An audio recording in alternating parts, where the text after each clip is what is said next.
Buying a vehicle in the Wabash Valley has never been so easy. Just point, click, and take your pick at DorsetAutomotive.com. New or pre-owned, you call the shots. Go ahead and give it a try. Point, click, and take your pick now at DorsetAutomotive.com. Top of the circle now to Kitchell, inside to Gant for a layup. And Gant works into the lane. A fadeaway is good. Kitchell with Bean on him. Finds Gant right down the lane. Ray Brown down the right side of the lane. Banks it up and in. And it's a left front to Bennett. Long three. That's good. A high ball screen. Hits Gant right to the rim for a layup. And a high-low with Gant. Good pass and a layup. He puts it up and in, plus a foul. And Bennett finds Brown right to the rim. Lays it up and in. Again into the lane. Out to Bennett for three. That's good. Brown drives it again into the lane to Bell, who lays it in. Bell in the lane, put it up and in. That's really what this team needs to be about. He drives down the lane. A floater is good. Hurry for those 10, 12 footers. Kitchell. Brenton Scott. Kimbe Matumbo finger wag. Bell lays it in. Bennett out front. Bennett to Scott for three. That's good. Smith open for three. That's good. Down. Smith open to Prusader for three. He drills it. Bennett to the foul line, out to Prusader. He buries it. Murphy in the lane, put it up and in at the rim.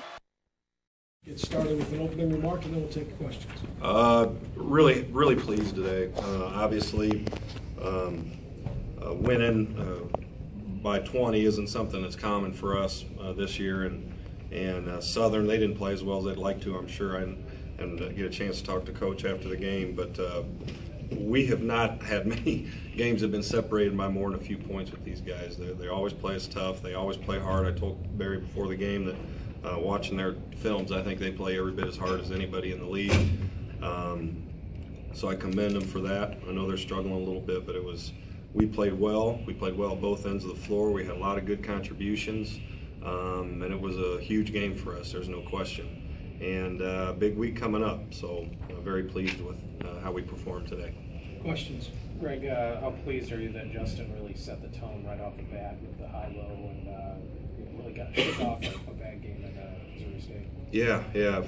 I think he was probably a little frustrated with how he played at Missouri State too. On 1 for 7 or 1 for 8. I can't remember what he was, but Justin's a good player, and we play through him and Kitch a lot because they're such good passers. They can pull the bigs away from the basket. They can both make threes, and Justin can drive it. So that was really good to see. This is the time of year that you want your best players to step up, and he got us out of the gate pretty well. You did that high-low a little different. You kind of did it off the wing. Is there anything you saw in film that maybe created a better angle from that side instead of attacking up the top? Well, you can throw it from come in from the top, but just kind of depends on where their help is. We did it a little. We've done that a lot this year with the high-low, and Kitch has been entering it from there. But you can't do it the same way all the time. Obviously, people scout you and prepare you, and we'll get it in there any way we can. If you got to make if you don't have the right angle, go ahead and hit it that wing, and they got the better angle. And Justin held his post very well today. We did a good job of looking for him. Coach, how do you get the guys to play like this throughout the rest of the year and through the conference tournament? Well, we've played good in some other games too. We've won 10 conference games, and we've responded pretty well during the Valley. When we haven't played well, we haven't defended, and we haven't rebounded the team.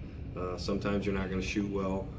Sometimes the other team is going to shoot good, even if you do play good defense. But finishing possessions has just been a Achilles heel of ours, and we actually did rebounding drills the last 2 days in practice.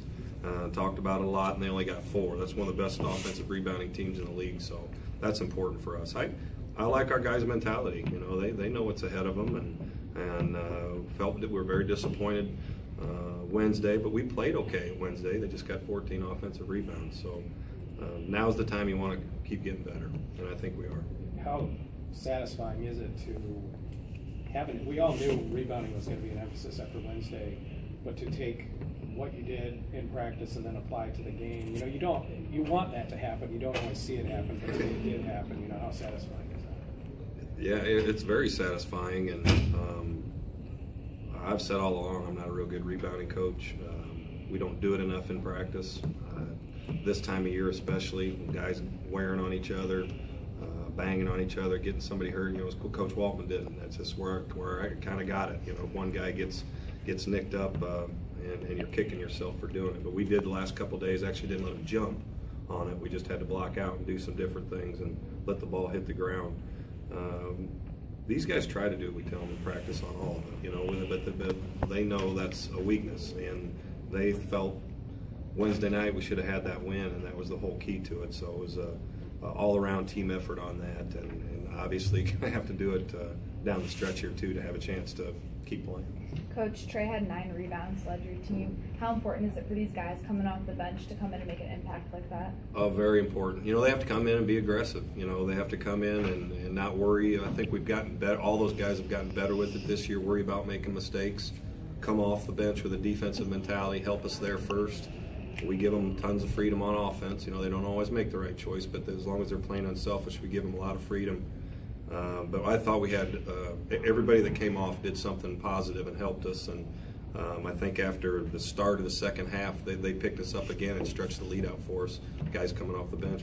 Trey 9 defensive rebounds and Kitch leading us in assists. That's pretty good. And moving forward, how important is it that you can go deep into your bench? Have to. Best teams in the league. You're looking at Wichita, and you're looking at Northern Iowa, 10 deep, even more than that. They play deep, and they're good, and everybody that comes off knows their role and has an impact. Our guys are getting better. They're getting more confident. Nice thing is, you know, they're all coming back next year too. So it's a good group of guys, and they will be very big for us down the stretch because you can't play Devontae and Christian and Justin and Kitchell, you know, heavy minutes, especially in a tournament.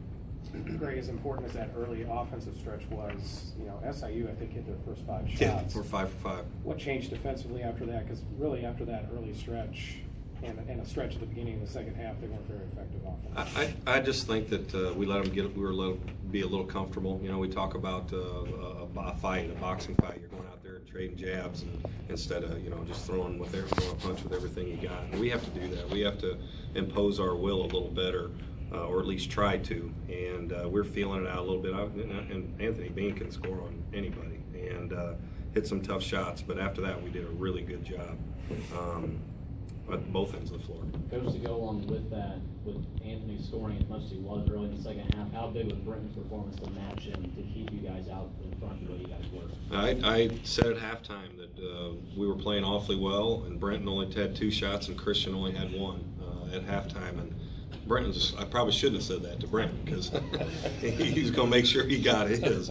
But he's a good player. I mean, he's very aggressive, obviously, and he comes out, he can create his own shot, and when he makes the right play and makes plays for others, he's really good, and he's continuing to improve at the defensive end. He's still getting, obviously, used to being back from injury, but, you know, comment a little bit on Brandon Murphy's role with this team. You know, it seems like it's minutes here and there and stretches during each half, but it seems like he's starting to pick it back up a little bit. And I want to say one thing quick about Brenton Scott should be the freshman of the year in the league. I mean, they have a great freshman, Caroline too, and Lavender. They're both good. But what Brenton's done for this team and carried us at times, I think he should be the freshman of the year. Yeah, Murph, you know, it's just we wish we could get him more minutes. He's a great teammate. He's trying. He's working every day. He does a lot of good things in practice. The injury probably set him back, and TJ playing well set him back. But we have such a high trust level with Kitch. You know, Kitch knows what the game plan is. He's a veteran. He knows what we're trying to do at both ends of the floor, so he's going to get the majority of the minutes. Then it's kind of hard to play all 3 interior guys, but we're trying, and I need to do a better job of making sure he gets in each half. Great kid. He's going to be a really good player for us. He's different from most people in the league. Christian getting a little more aggressive on offense, Missouri State and today against Southern. Is that something you guys have been working for, or is that something that he's just kind of clicked and said, I need to get going? Christian, you know, yeah, we need to get him going. I think we've talked to him more about it. We've worked with him in practice and individually a little bit more. The thing I like the most about Christian is he wanted to guard Anthony Bean in the second half, and he was very effective in the second half. Wasn't worried about scoring, but it's funny how that works.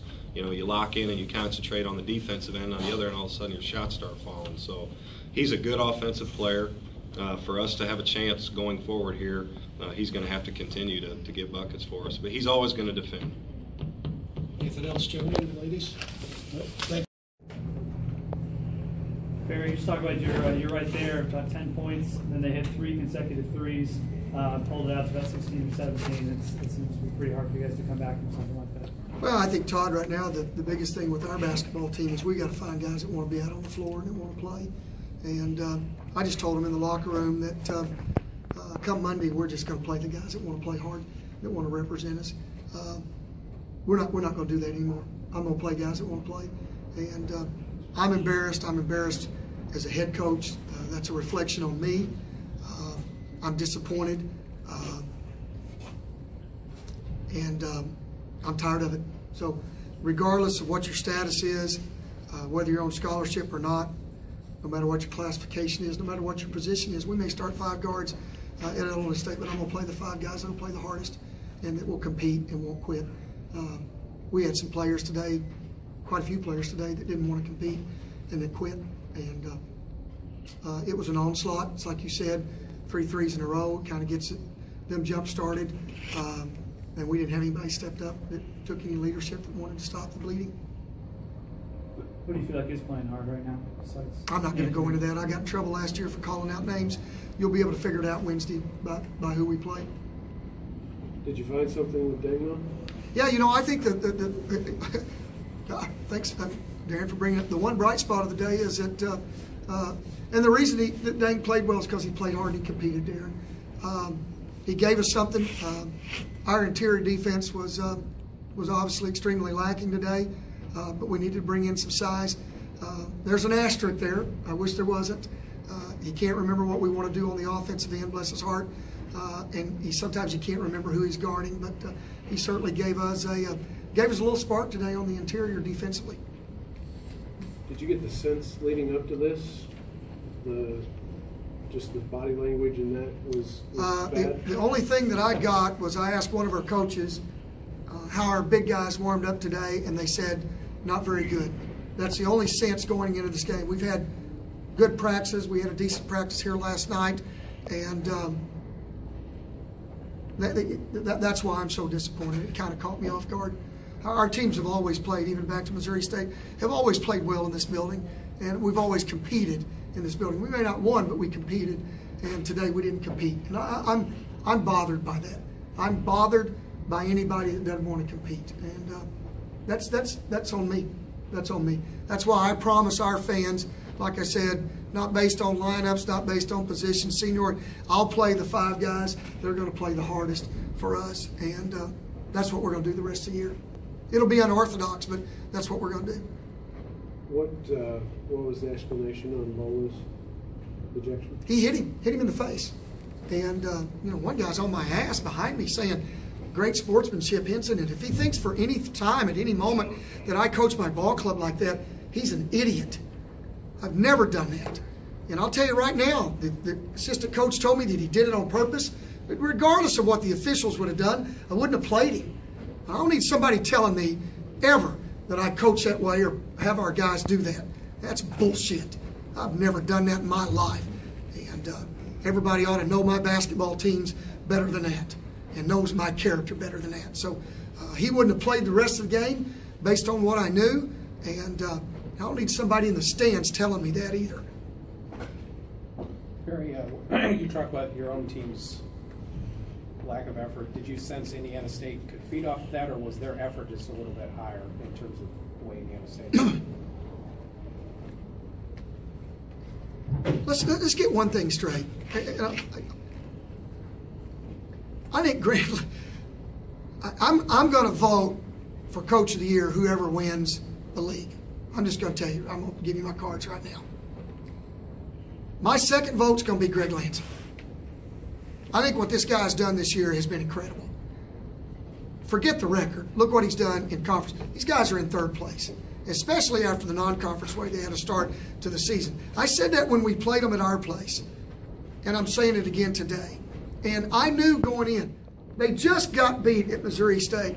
And I told our guys, you better come ready to play because they're going to respond. They will be ready. They will be ready to fight. And that's why it's going to be really curious for me to see Wednesday at Illinois State what we do, because we're going to come off the same boat, and we're going to do that. So we'll see. But I'm proud of Greg. I've been in this league for a long time, and hell, I'm the dean of the league, and I don't mind bragging on other coaches. I think Greg Lansing's one of the best, and I think he's proven it in this league, in league play. Gosh dang, I think he's done a hell of a job. So what are you going for the last 2 games, Barry? You're after them playing hard, at least play hard and compete, Todd. That's it. Play hard and compete. That's all I care about. That's all I care about. Play hard and compete. That's all I'm going to ask these guys. That's all our fans deserve. Our school deserves that. Guys that dive on the floor for loose balls, play their. I don't care if Casey Goodwin's guarding a 7-footer. If that's what we have to do, that's what we're going to do. So, I mean, that's the only option we got. What do you think about Jalen's chances for Wednesday's game?